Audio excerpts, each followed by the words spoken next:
Lacération avec Gaël Dutigny. Je vous parle de matos, je vous parle de marques qui me semblent intéressantes, qui font des choses qui sortent de l'ordinaire. Je vous parle d'athlètes qui se comportent d'une manière intéressante de mon point de vue. Et puis, on va essayer de continuer à faire du retour matériel, des tests, des retours de tests, et de vous donner des conseils, peut-être plus qu'on ne vous en a jamais donné. Voilà, alors... Premier épisode sur le Marathon des Sables. Le Marathon des Sables qui est une course extraordinaire, qui est une de mes courses préférées au monde. C'est un événement extrêmement bien organisé, c'est un événement mythique. C'est un événement qui est parfois critiqué, à mon avis à tort. C'est souvent critiqué par des gens qui ne l'ont jamais fait, qui ne sont jamais venus, sous prétexte que le Marathon des Sables coûte cher. Oui, le Marathon des Sables, ça coûte cher.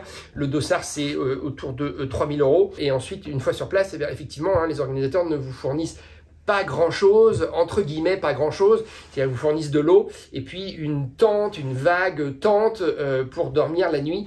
Mais tout le reste, vous devez l'emporter. Votre nourriture, votre sac de couchage, votre crème solaire, si vous voulez mettre de la crème solaire, vos vêtements, vos paires de chaussettes de rechange, tout ça, vous devez le porter dans votre sac à dos. Donc ça rend les choses assez intéressantes parce que c'est pas uniquement une épreuve purement de course à pied, c'est aussi quelque chose d'assez stratégique parce qu'il faut savoir quoi mettre dans son sac.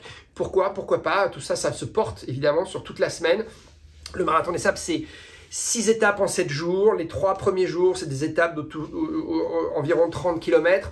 Ensuite, il y a la grande étape. Alors, la grande étape, on l'a vu monter jusqu'à plus de 90 km. On ne sait jamais à l'avance, ça dépend du parcours. Mais bon, la grande étape, disons, allez, c'est entre 80 et 95 km maximum, ça dépend des années. Et ça, c'est à faire en 2 jours. Donc, jour 1, jour 2, jour 3. La grande étape, jour 4 et 5. Ensuite, vous avez un marathon pur, 42 km. C'est la 5e étape, le 6e jour, pour ceux qui suivent. Et puis là, à partir de là, normalement, la course, elle est terminée. Le classement, en tout cas, il est établi pour ceux que ça intéresse. Et la dernière étape, c'est un 10 km. C'est une étape solidaire où le Marathon des Sables invite ses partenaires. Et cet argent va à des organisations, à des choses mises en place par le Marathon des Sables, mais pas seulement, au Maroc, pour construire des écoles, pour aider les gens qui sont loin de vivre dans le luxe dans lequel nous avons la chance de vivre dans les pays d'Europe de l'Ouest ou ici aux États-Unis. Voilà. Donc, je vais vous parler matos, préparation pour le Marathon des Sables. Première vidéo sur quelque chose d'essentiel. C'est un des trucs les plus essentiels au Marathon des Sables, c'est les chaussures. Voilà, avec quelles chaussures on part? Pourquoi? Alors, un des premiers principes, c'est que il va faire très chaud. Vous allez sans doute avoir des ampoules, plus ou moins. Ça, on n'est pas égaux, ça c'est presque votre ADN, je dois dire. On n'est pas égaux devant les ampoules. Donc, le problème, c'est que la chaleur, les ampoules et le duo, si vous voulez, chaleur, donc déshydratation possible et prise de pastilles de sel importante. Qu'est-ce que ça fait? Le sel, ça fait de la rétention d'eau et donc notamment, ça vous fait gonfler un peu les pieds. Moi, ça m'est arrivé au bout de plusieurs jours d'avoir des pieds qui ne ressemblaient plus à mes pieds, mais qui ressemblaient à une espèce de grosse pomme de terre avec des tout petits orteils, tellement ça avait gonflé. Le souci, c'est que si vous prenez une paire de chaussures de running normale avec une taille ou une demi-taille au-dessus, normalement, je vous rappelle, le choix d'une paire de chaussures, on peut normalement pouvoir mettre son pouce entre le bout de son pied et le bout de la chaussure. Ça, c'est pour courir. Normalement, voilà, si vous habitez en France, sous un climat tout à fait tempéré, normal, c'est la règle, ça, de base, déjà, pour pas se faire des ongles noirs. Et puis, plus on allonge les distances, pendant la course, votre pied va un petit peu gonfler. Et si vous êtes trop près du bord, c'est comme ça qu'on se fait des ongles noirs. Voilà, donc ça, c'est une erreur, pas de débutant, mais enfin, si, on peut dire ça comme ça, c'est une petite erreur de débutant que on connaît. Et alors, les gens du Marathon des Sables connaissent bien, évidemment, mais l'erreur à pas faire au Marathon des Sables, c'est de se contenter de prendre une taille normale pour soi. On n'est pas tous égaux devant ce problème non seulement d'ampoule, mais ensuite de réaction au sel. Moi, j'ai tendance à avoir les pieds qui gonflent beaucoup. Donc, ce qu'il faut, c'est prendre une pointure encore en plus. Donc, ce qui veut dire qu'il faut prendre au minimum une pointure en plus de ce que vous allez prendre pour une course normale. Une pointure en plus de ce que vous chaussez normalement en chaussures de course à pied, ce qui est déjà plus grand que vos chaussures de ville, pour ceux qui portent des chaussures de ville. Alors c'est un problème du coup, parce que c'est difficile de courir avec des chaussures qui sont trop grandes. Bon. Et puis ensuite, toutes les marques ne se valent pas question largeur. C'est-à-dire que c'est pas parce que vous allez prendre une taille 2 fois plus grande que vous allez gagner...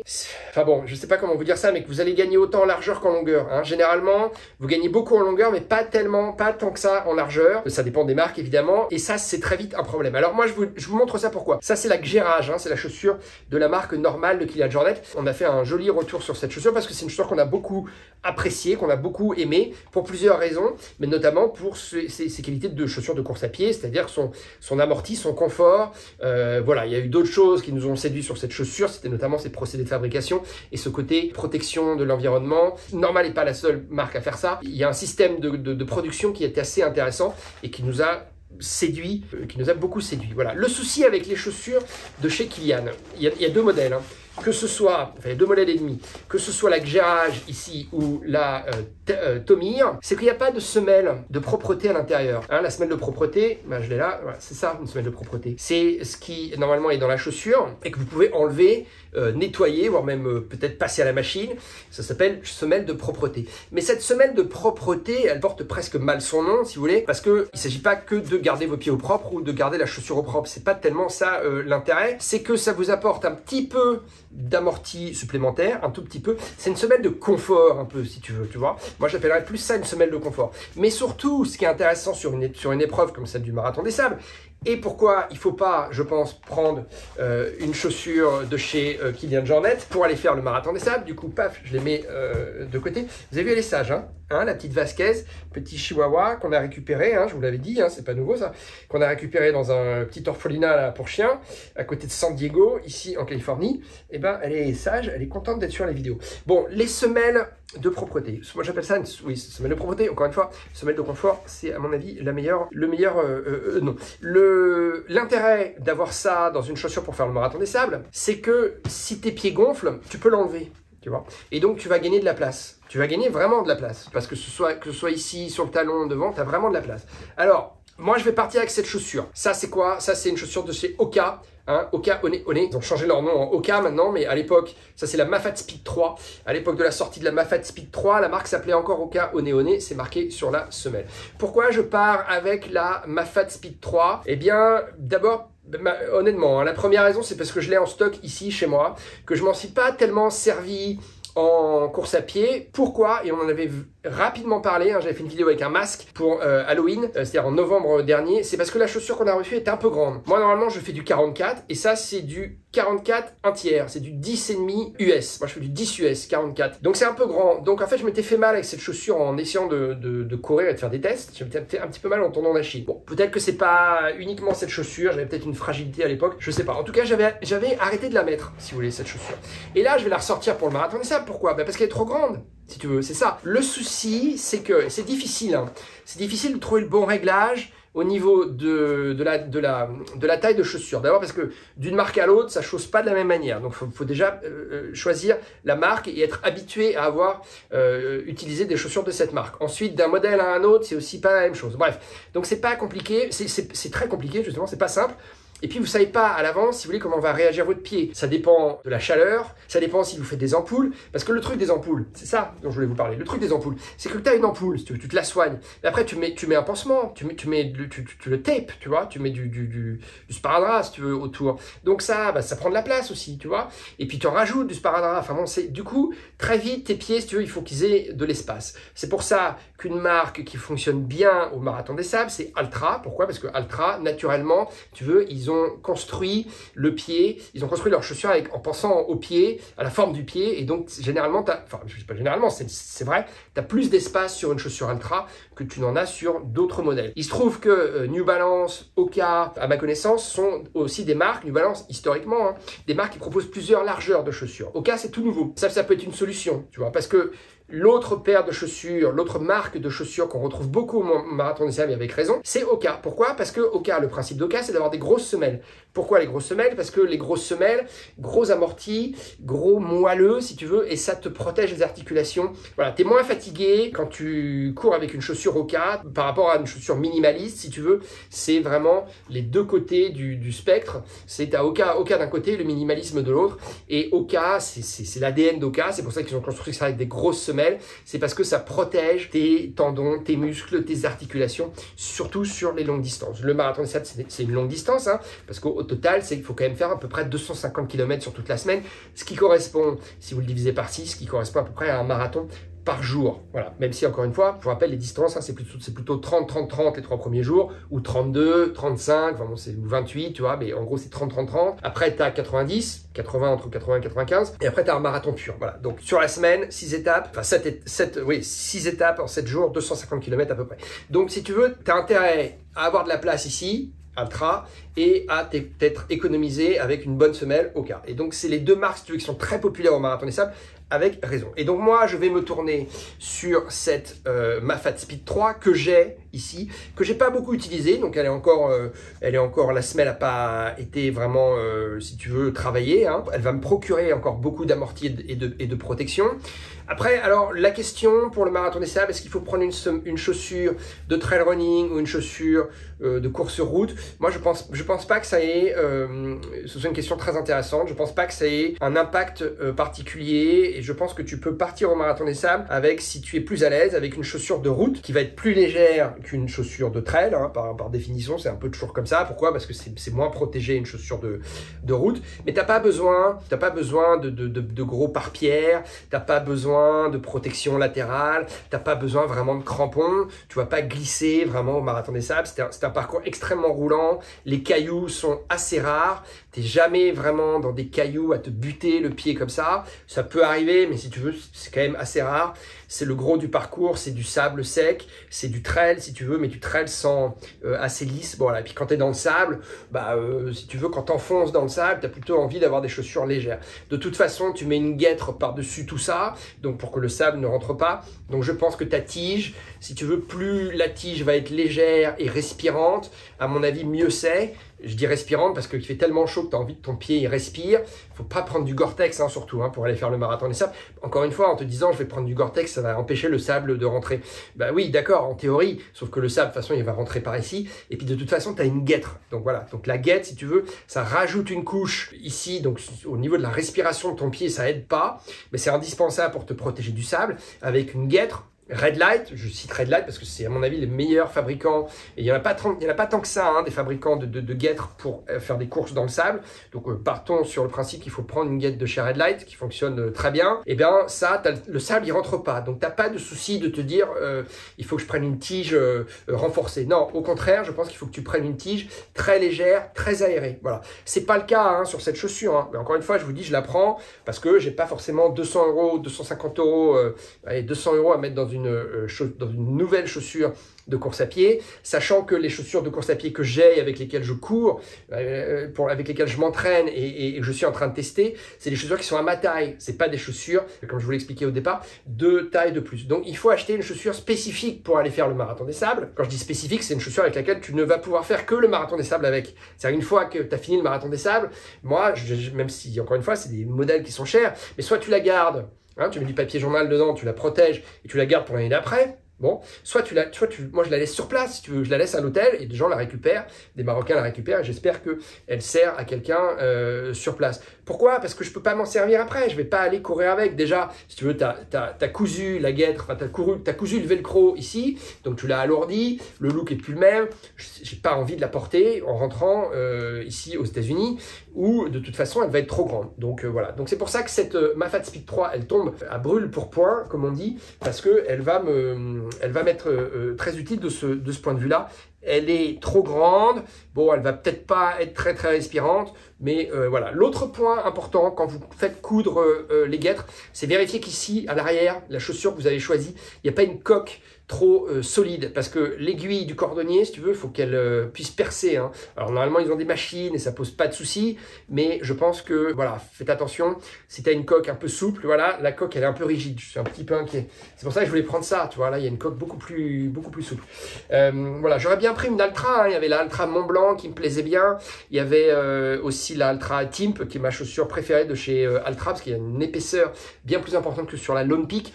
Malheureusement, j'ai pas la taille, et puis encore une fois, je vais pas dépenser 200 € dans une chaussure pour aller faire le marathon des sables. J'ai cette chance en tant que journaliste de recevoir plein de chaussures, donc voilà, j'ai du mal moi avec le prix des chaussures de running en ce moment là, c'est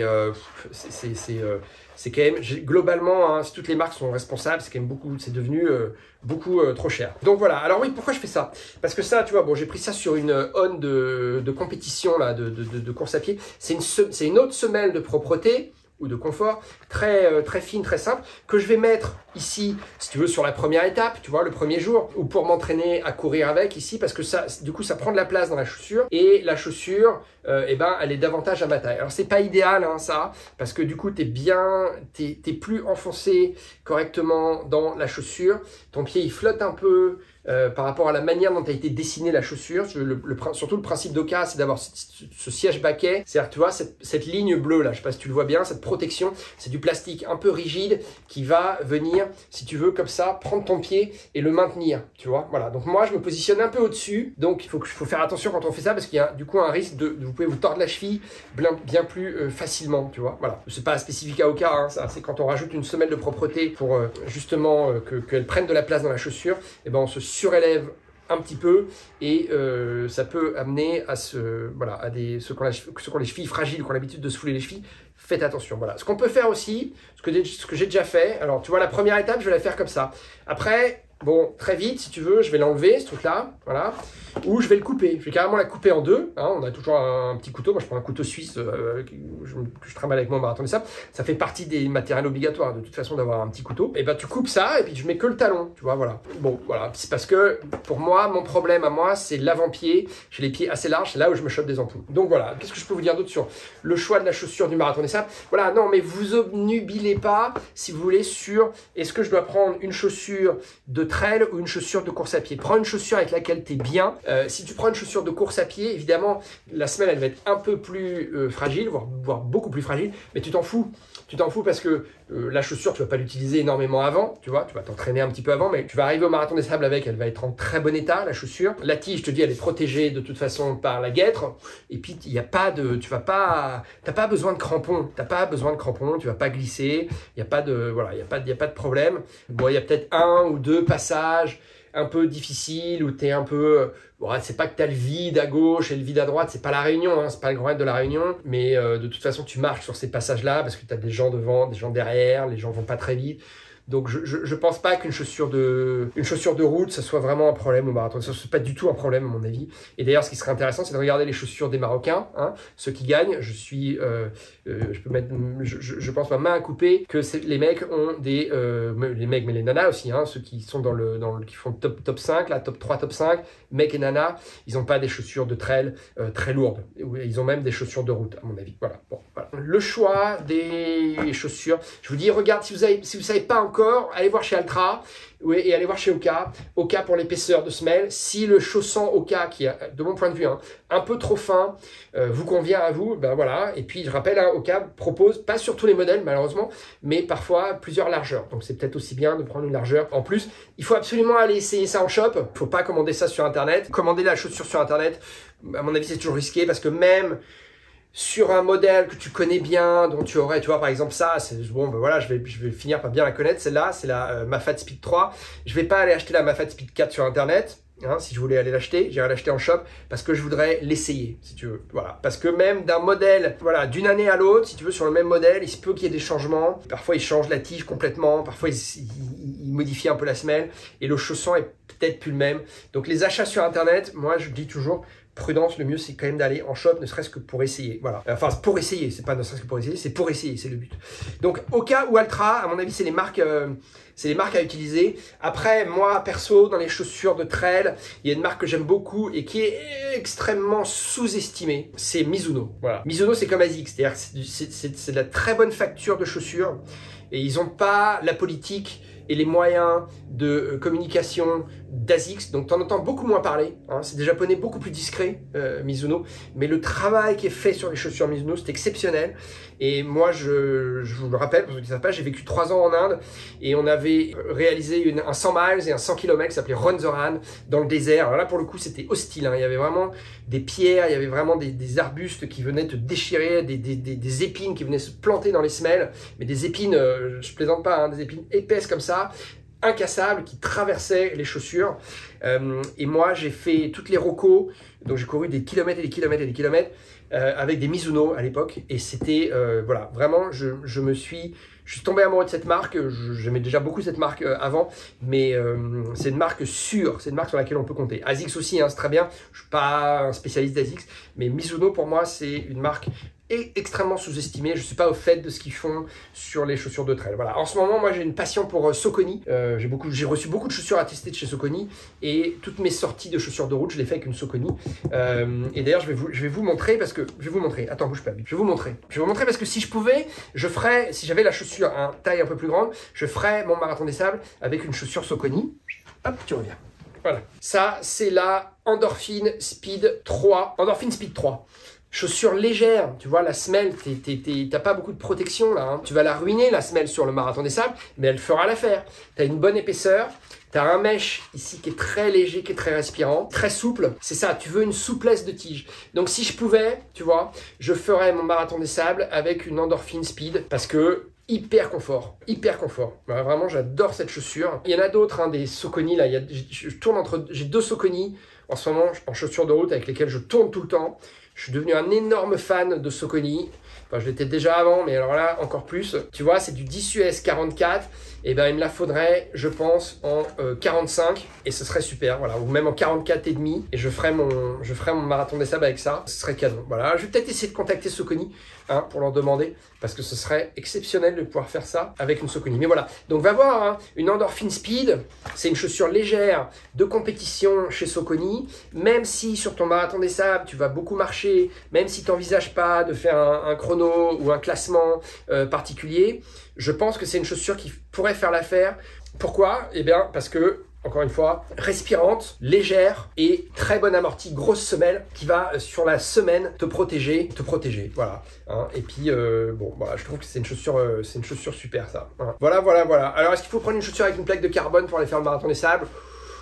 Je pense, à mon expérience des chaussures avec les plaques de carbone, c'est qu'il faut vraiment envoyer pour bénéficier du carbone au niveau de ta vitesse. Donc, si tu es un très bon coureur, encore une fois, hein, si tu t'appelles Julien Chaurier, si tu t'appelles Ahansal, si tu t'appelles Morabiti, j'avais oublié son nom, le pauvre, El Morabiti, eh ben oui, bien sûr, hein, bien sûr. Si tu sais que tu vas courir tous les jours, pourquoi pas? Fais-toi plaisir, pareil que du carbone, je pense pas que ça va t'handicaper. En revanche, hein, encore une fois, les chaussures à plaque de carbone, c'est quand même beaucoup plus cher. Globalement, si tu veux la vitesse du peloton marathon des sables, non, c'est pas utile. Ça peut même te desservir parce que marcher avec une chaussure semelle de carbone, très arrondie, comme ça, qui te fait te mettre sur l'avant, je sais pas si c'est vraiment une bonne idée. Moi, je dis non aux plaques de carbone sur le marathon des sables, à moins vraiment que tu sois une star. Voilà, mais si tu es une star, tu vas pas regarder ma vidéo, mais t'as pas besoin. Voilà, donc Altra, Oka, Altra pour la largeur du chausson, Oka pour l'épaisseur de semelle, mais l'épaisseur de semelle maintenant c'est revenu à la mode, d'autres marques le font. Moi je vous présente Saucony, chaussures de route, pas besoin de prendre une chaussure de trail, chaussure de route de compétition avec une semelle épaisse, je pense que c'est la bonne solution pour le marathon des sables. Voilà, en plus tu vois la coque là c'est beaucoup plus souple, donc tu peux coudre sans souci la guêtre dessus. Et je pense que ça, c'est la riche idée, ça, tu vois. Voilà. Allez, première vidéo sur préparation au marathon des sables, sur la chaussure. C'est terminé. N'hésitez pas à me poser des questions sur le YouTube ou sur la page Facebook. Il n'y a pas de souci, j'y répondrai. Voilà. Allez, clap de fin. Ciao. On y va? Hop là. Allez. Tu viens? Hop. Allez, viens. Allez.